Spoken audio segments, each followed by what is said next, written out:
In 1974, the US government embarked on a covert operation of monumental proportions, a heist of a Soviet nuclear submarine lurking 5 kilometers beneath the Pacific Ocean. This wasn't just any submarine. It was a vessel brimming with nuclear missiles, a deadly arsenal lost within the abyss. The operation was a high-stakes gamble in the tense game of the Cold War. These were the years of the Cold War, a time when the world was balanced precariously on the brink of nuclear catastrophe. The United States and the Soviet Union, two superpowers locked in an ideological stalemate, were in constant competition, each seeking an advantage over the other. The fear of nuclear warfare wasn't just a distant possibility. ISIS was a palpable reality. In this climate of fear and suspicion, the sudden disappearance of the Soviet submarine K-129 in 1968 sent shockwaves through the intelligence communities. The submarine, armed with nuclear missiles, had seemingly vanished without a trace, swallowed by the depths of the Pacific Ocean. The Soviets scoured the ocean, but the submarine remained elusive.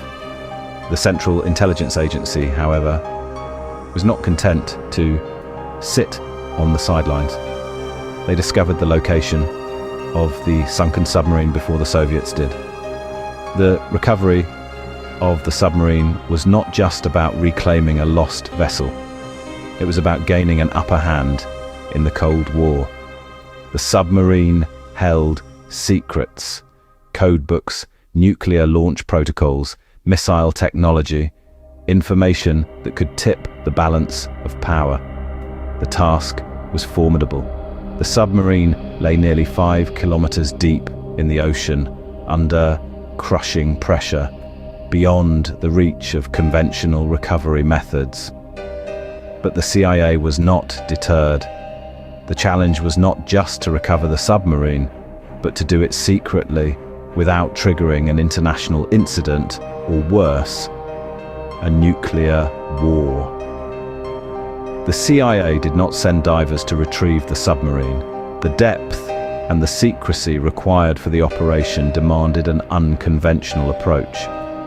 Instead of dispatching divers, they engineered a gargantuan vehicle, a ship that towered like a skyscraper. The story begins in 1968, with the vanishing of the Soviet submarine K-129, armed with nuclear missiles. This wasn't just any submarine.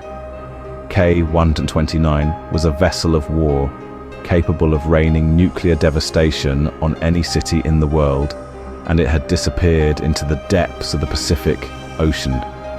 The Soviets were left scratching their heads, but the CIA, with its global network of spies and informants, managed to pinpoint the location of the lost submarine. The United States had a golden opportunity to seize Soviet secrets. It wasn't just about the submarine itself, but what was inside. The US wanted to get its hands on the nuclear missiles, but more importantly, they wanted the codebooks and nuclear launch protocols. These could potentially reveal the Soviets' nuclear strategies and give the US a significant advantage in the ongoing Cold War. The stakes were sky high. Codebooks, nuclear launch protocols, missile technology. To make this impossible mission plausible, the CIA needed a believable lie. Enter eccentric billionaire Howard Hughes. The CIA partnered with Hughes, who was known for his outlandish projects and hermit-like lifestyle. Together, they fabricated a deep-sea mining project. The cover story was perfect. Hughes, who had previously ventured into film, aviation, and real estate, now appeared to be expanding his empire undersea, aiming to harvest manganese nodules from the ocean floor. News outlets around the globe ate up the story. The public was fascinated by Hughes's new venture, clueless about the covert operation hidden beneath the waves. The operation's cover was further solidified by Hughes's reputation for secrecy, making it easy for the CIA to operate undetected. The world remained oblivious, convinced of a deep-sea mining operation, while in reality, one of the most daring covert operations in history was unfolding right under their noses. Meet the Hughes Glomar Explorer, a colossal ship designed to lift a 2,000-ton submarine from an oceanic abyss. This marvel of engineering was a feat like no other, built to perform a task that was, quite literally, unprecedented. Imagine lifting the weight of nearly 300 elephants from 3 miles deep, under crushing pressure, all while maintaining the utmost secrecy in international waters. The engineering challenge was immense, but the stakes were even higher. At the heart of this gargantuan ship was a secret weapon of sorts, a giant mechanical claw, codenamed the Capture Vehicle. This was not some fantastical creation from a science fiction novel, but a real, tangible piece of machinery, designed to clutch onto the sunken submarine and hoist it from the seafloor. Engineers worked meticulously, drafting and redrafting designs, calculating and recalculating weights and pressures. The claw was crafted to withstand the crushing force of the ocean's depths and the enormous strain of the submarine's weight. It was a symphony of steel, hydraulics, and sheer human ingenuity. Alongside the claw, the Hughes Glomar Explorer was equipped with a moon pool, an opening in the bottom of the ship that allowed the mechanical claw to descend into the ocean's depths. This was the portal through which the submarine would be retrieved, a gateway from the ocean's crushing depths to the surface world.